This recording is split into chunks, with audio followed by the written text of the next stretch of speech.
আসসালামাইকুম ভাই। ওয়ালাইকুম আসসালাম ওয়া বারাকাতু। ভাই আপনি এখানে কি করছেন ভাই? এই যে ভাই আমি আনারস চাষ করেছি। এখন যে দর্শক বন্ধুরা আপনারা দেখতে পাচ্ছেন আনারসে গায়ে অনেক চারা বেরিয়েছে। ভাই আনারস কি একটাই ফলিছে নাই ভাই? এই এই সাইডে আরো আনারস আছে। আর এগুলো আপনারা সব চারাগুলো ভেঙে দেবেন। এই চারা ভেঙে দেওয়ার উপায় হচ্ছে আপনারা যখন এই চারাটা ভেঙে দেবেন তখন মনে করবেন ফলটা মোটা হবে। আর এই চারাই শক্তি টেনে নেয় আর ফল মোটা তাজা হয় না। আর এই ফলটা খেতে সুস্বাদু ভালো লাগে। আপনারা দেখতে পাচ্ছেন দর্শক বিন্দু,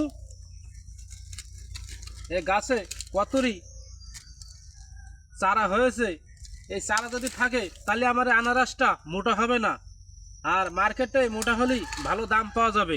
এই যে ভাই আপনারা দেখতে পাচ্ছেন আজকে ভেঙে দিলাম, এক সপ্তাহ পরে দেখবেন আনারস এরকম মোটা হয়ে গেছে। এই সাইডে আপনারা দেখতে পাচ্ছেন এই বাজার থেকে আমরা আনারস কিনে নিয়ে আসি। ও মাথায় একটা করে থাকে চারা, সেই চারাগুলো আমরা সংগ্রহ করে বাড়ির আঙিনায় লাগাই। আপনারা চাইলে এভাবে চাষবাস করে লাভবান হতে পারবেন।